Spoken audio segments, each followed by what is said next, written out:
Important question है, why do you think the noble gas are placed in a separate group.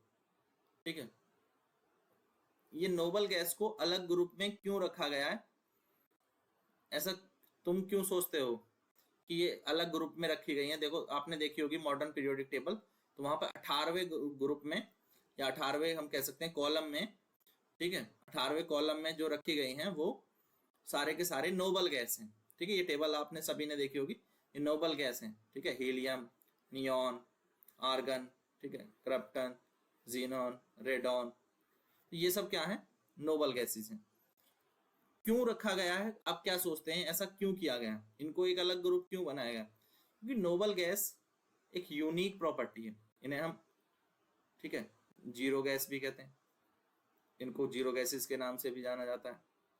ठीक है, zero group में रखा गया है इनको, कहाँ रखा गया है इनको, जीरो ग्रुप में, या 18th ग्रुप या 18th, ठीक है, वहां रखा गया है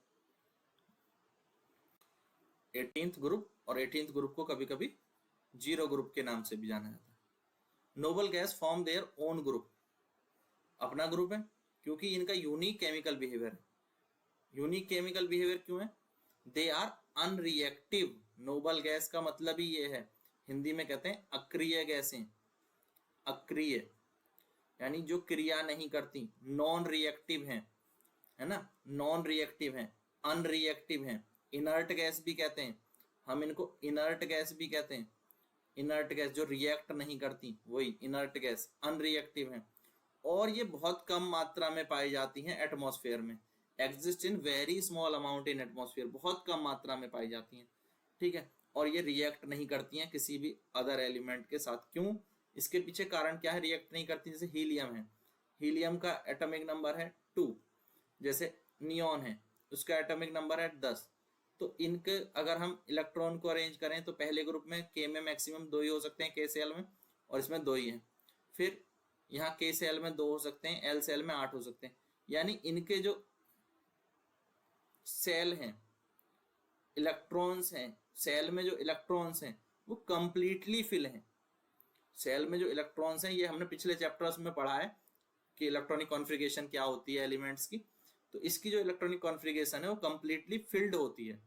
ठीक है, इसके जो सेल्स हैं वो कंप्लीटली फिल्ड होते हैं, और कंप्लीटली फिल होते हैं तो इनको ना तो किसी से इलेक्ट्रॉन लेने की जरूरत है, ना ये इलेक्ट्रॉन देने की जरूरत है। यानी ये किसी के साथ रिएक्ट ही नहीं करते, क्योंकि जब इनको आवश्यकता ही नहीं है इलेक्ट्रॉन के एक्सचेंज करने की तो ये रिएक्ट क्यों करेंगे, तो ये अनरिएक्टिव हो जाते हैं, इनर्ट गैसेज हैं ये। ठीक है, अब इनको सेपरेट ग्रुप में इसीलिए रखा गया कि, और जिस ग्रुप में रखा गया उसको हम कहते हैं ग्रुप 18, या उसको नोबल गैस ग्रुप भी बोलते हैं, इनर्ट गैस भी कहते हैं, जीरो ग्रुप भी कहते हैं, कई सारे नाम हैं। ठीक है, तो maintain the organisation of periodic table based on repeating chemical properties, chemical properties के आधार पर इसको एक अलग ग्रुप दे दिया गया, और वो कौन सा ग्रुप है वो आपको पता ही चल गया। ठीक है, क्लियर।